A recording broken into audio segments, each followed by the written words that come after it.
여행인문학자 신양란의 아는 만큼 보이는 색다른 지식여행. 오늘은 여러분들과 이런 이야기를 한번 나눠볼까 합니다.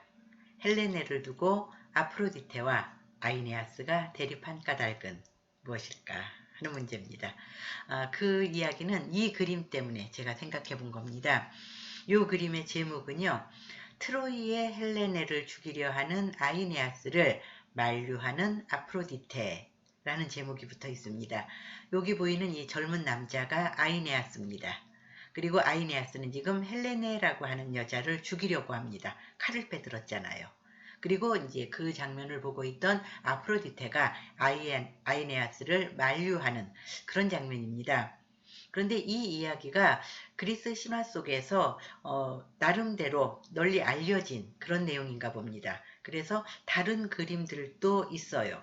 한번 몇 점 감상해 보도록 하겠습니다. 이 그림도요, 이게 헬레네고요. 아이네아스가 헬레네를 죽이려고 칼을 뽑았는데 그걸 바라보고 있던 아프로디테가 아이네아스를 만류하는 그런 내용입니다. 이 그림도 마찬가지입니다. 이 사람이 헬레네고요. 아이네아스가 칼을 들고 헬레네를 죽이려 하자 아프로디테가 만류하고 있네요. 그리고 이 그림도 그렇죠. 헬레네를 죽이려고 아이네아스가 칼을 뽑으려 하자 아프로디테가 다가와서 그러지 말라고, 죽이지 말라고 만류하는 그런 내용입니다. 그림 저 뒤쪽으로 불타는 성이 보이네요. 불타는 성 하면은 트로이가 생각나시죠? 맞습니다. 이 그림의 배경이 되는 것은 트로이 전쟁, 즉 트로이 전쟁 때 일어난 사건이다. 이렇게 생각을 하시면 되겠습니다. 그러면 그 앞에서 본 몇 점의 그림을 통해서 이런 질문, 이런 의문을 떠올릴 수가 있습니다. 첫 번째로 아이네아스는 누구인가? 그리고 아이네아스가 죽이려고 하는 트로이의 헬레네라고 하는 여자는 또 누구인가?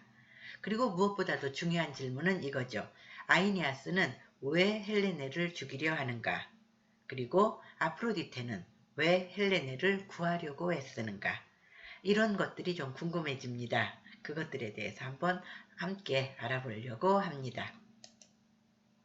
먼저 아이네아스는 누구인가 하는 질문에 대한 답을 찾아보도록 하겠습니다. 한 번은요, 미의 여신 아프로디테가 트로이의 왕족 안키세스라고 하는 이를 만나서 사랑을 나눈 적이 있습니다. 이 그림이 바로 안키세스와 아프로디테가 만나는 장면입니다. 이 사랑은요, 일반적인 보편적인 사랑이라고 볼 수는 없습니다. 왜 그러느냐면은 신화 속에서 남자 신이 인간 여자를 만나서 사랑하고 자식을 낳는 경우는 뭐 많이 있습니다. 제우스만 하더라도요, 얼마나 많은 여자들과 사랑을 나누고 자식을 낳았습니까? 그런데 반대로 여자 신이 인간 남자를 만나서 사랑하고 자식을 낳는 경우는 없지는 않겠지만 금방 떠오르는 그런 사례가 없습니다. 그런 정도로 아프로디테와 안키세스의 사랑은 일반적이지는 않았어요. 좀 특별한 경우라고 볼 수 있습니다. 아이네아스는 그러한 특별한 사랑을 통해서 낳은 아들이었다는 얘기입니다. 아프로디테와 안키세스의 사랑을 주제로 한 그림들이 더 있더라고요. 몇 점 더 같이 감상해 보도록 하겠습니다. 이 그림은 안키세스와 아프로디테가 처음 만나는 장면이 아닐까 싶습니다. 아마도 첫눈에 반했겠지요. 그리고 이제 이 그림은요, 안키세스가 아프로디테를 아마도 자신의 집으로 이끄는 장면이 아닐까 싶습니다. 사랑이 싹트기 시작하는 장면이지요.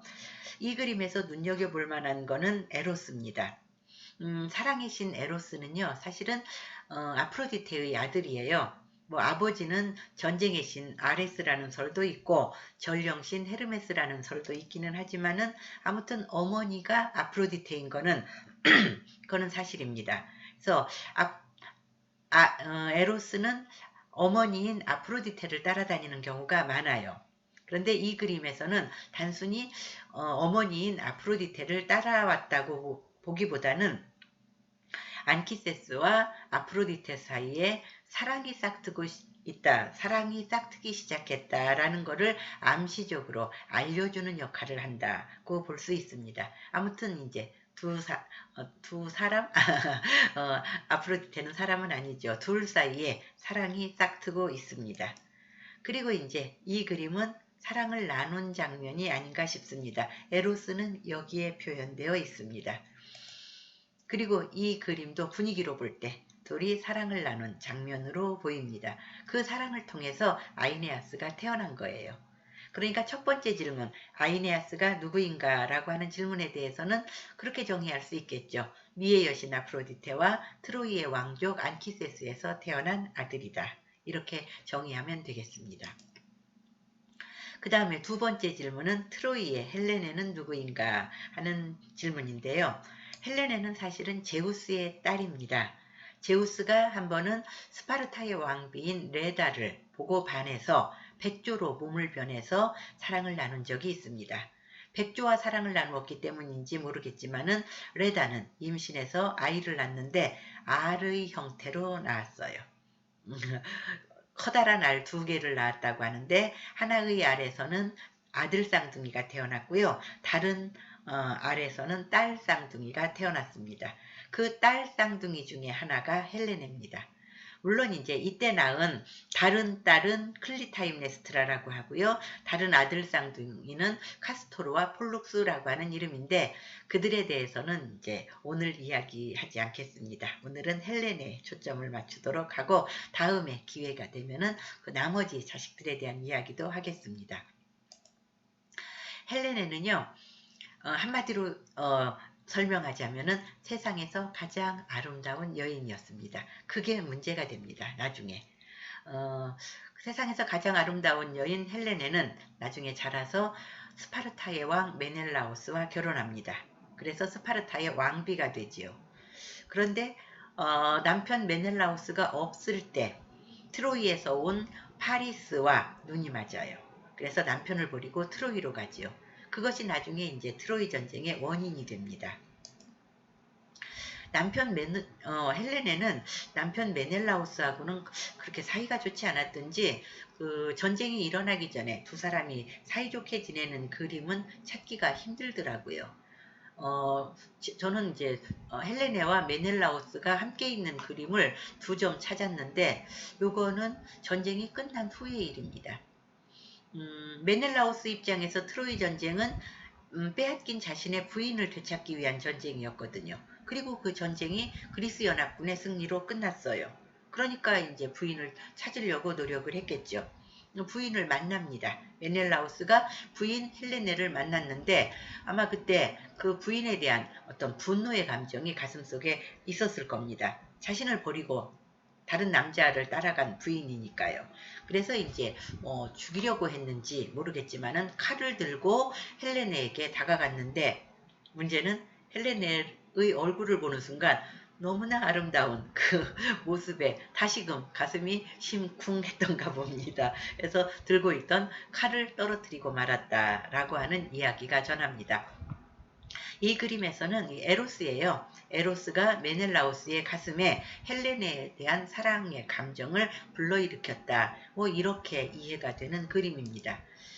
사실 그 메넬라우스가 헬레네를 보고 마음이 흔들려서 칼을 떨어뜨리는 장면은 이 그림이 오히려 더 정확하게 표현하고 있습니다. 헬레네를 찾아낸 메넬라우스가 들고 있던 칼을 떨어뜨리고 있습니다. 얼굴을 보는 순간 그 미움이 눈 녹듯 사라졌나 봅니다. 자, 하여간 헬레네는 그 스파르타의 왕비였으나 나중에 그 트로이를 따라감으로써 트로이 전쟁의 원인이 되었던 여자입니다. 제우스와 레다 사이에서 태어났죠. 그 다음에 이제 중요한 질문이 아이네아스는 왜 헬레네를 죽이려 하는가 일 겁니다. 아이네아스는요 안키세스의 아들이라고 했었죠. 그러면은 안키세스가 트로이의 왕족이었으니까 아이네아스도 트로이의 왕족일 겁니다. 사실 트로이 전쟁이 일어났을 때 트로이 측의 가장 뛰어난 장수는 헥토르였어요. 헥토르는 프리아모스 왕의 아들로서 트로이의 왕자였는데 용맹함으로서는 으뜸가는 장수였습니다.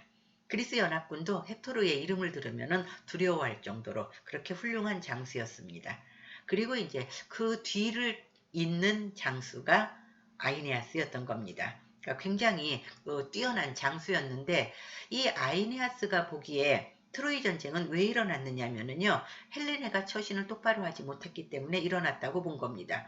유부녀인 헬레네가 파리스를 따라서 트로이로 오지 않았더라면은 그리스 연합군이 트로이를 공격할 이유가 없거든요. 즉 아이네아스가 볼 때는 트로이 전쟁은 헬레네 때문에 일어났고 그로 인해서 수많은 트로이 백성들이 위기에 빠진 겁니다. 트로이라고 하는 나라가 멸망할 수도 있는 그런 상황이 되었고요. 그러니까 아이네아스는 헬레네를 죽여서라도 그 전쟁을 끝내겠다고 생각을 하고 그리고 나서 이제 헬레네를 죽이려고 했던 겁니다. 아까 처음에 보셨던 그림은 그런 내용인 겁니다. 이제 아프로디테가 그거를 만류하는 거는 이제 다른 이유가 있고요. 그건 뒤에서 말씀드리도록 하겠습니다. 대신 헥토르는 그 헬레네를 갖다가 공격하기보다는 동생 파리스를 꾸짖는 것으로 문제를 해결하려고 했습니다. 그런 그림이 많이 있더라고요. 헥토르는 동생 파리스를 찾아가서 꾸짖으면서 빨리 헬레네를 스파르타로 돌려보내라. 그래야만이 이 전쟁이 끝난다라고 합니다. 그런 주제의 그림들, 파리스와 헬레네, 지금 두 사람은 사랑에 빠져서 죽고 못 살아요. 항상 붙어 있죠. 그러나 헥토르는 이들의 철없는 사랑 때문에 트로이가 위기에 처해 있으니까 자기 동생을 꾸짖는 거지요. 그런 그림이 많이 있더라고요. 헥토르가 파리스를 꾸짖고 또 이 그림도 헥토르가 파리스를 찾아와서 꾸짖는 그런 내용이 됩니다. 보면은요. 헥토르는 그 용맹한 장수이면서도 이성적인 면이 있는 것 같습니다. 자기 동생을 꾸짖으면서 헬레네를 돌려보내라 라고 하는 데 비해서 아이네아스는 좀 다혈질 기질이 있는 캐릭터 같습니다. 다짜고짜 헬레네를 죽여서 문제를 해결하겠다고 하니까요. 자, 그러면은 이제 아이네아스가 헬레네를 죽이려고 하는 이유는 알 수가 있습니다. 그런데 왜 아프로디테는 자신의 아들을 만류하는 걸까요? 헬레네를 구하려고 애쓸까요? 이유가 있습니다. 트로이 전쟁이 일어나기 전에 그 황금 사과의 주인을 가리기 위한 판결이 있었습니다. 그 가장 아름다운 여신에게 주라는 황금 사과를 놓고 헤라와 아테나와 아프로디테가 서로 자기가 그 황금 사과의 주인이라고 나서자 골치 아파진 제우스는 그 판결을 인간 파리스에게 떠넘겼습니다. 그때 헤라는 파리스에게 그 황금 사과를 내게 주면은 세상에서 제일 가는 권력을 주겠다라고 제안을 하고요. 그 다음에 아테나는 지혜의 여신이기도 하니까요. 가장 뛰어난 지혜를 주겠다라고 제안합니다. 아프로디테는 가장 아름다운 여인을 주겠다라고 제안을 합니다. 왼쪽에 있는 그림은 새 여신이 황금 사과를 들고 있는 파리스에게 자신이 줄 수 있는 것을 제안하는 장면이고 그 제안 중에서도 파리스 입장에서는 가장 아름다운 여인을 주겠다고 한 아프로디테의 제안이 마음에 들었든지 아프로디테에게 황금 사과를 넘겨줍니다.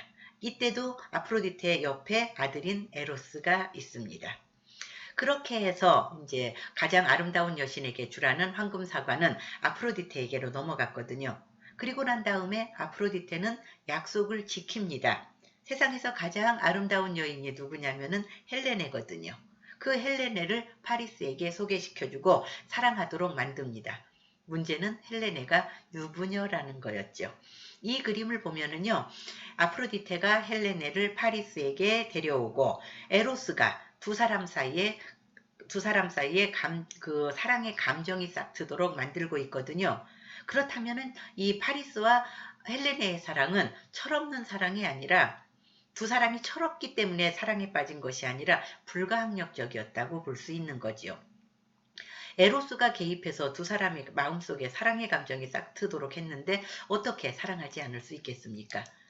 이 그림도 마찬가지고요. 에로스가 파리스를 헬레네에게로 데려오고 아프로디테가 헬레네를 설득합니다. 이 그림도 마찬가지고요. 결국 트로이 전쟁이 헬레네와 파리스의 부적절한 처신에서 일어났다 하더라도 그 원인을 제공한 거는 아프로디테거든요. 그러니까 아프로디테는 그 헬레네를 죽이려 하는 자신의 아들을 만류할 수밖에 없습니다. 자신으로 인해서 벌어진 일에 대한 책임을 져야 되니까 그래서 만류했던 것입니다. 자, 오늘 여기까지 하고 끝내도록 하겠습니다. 감사합니다.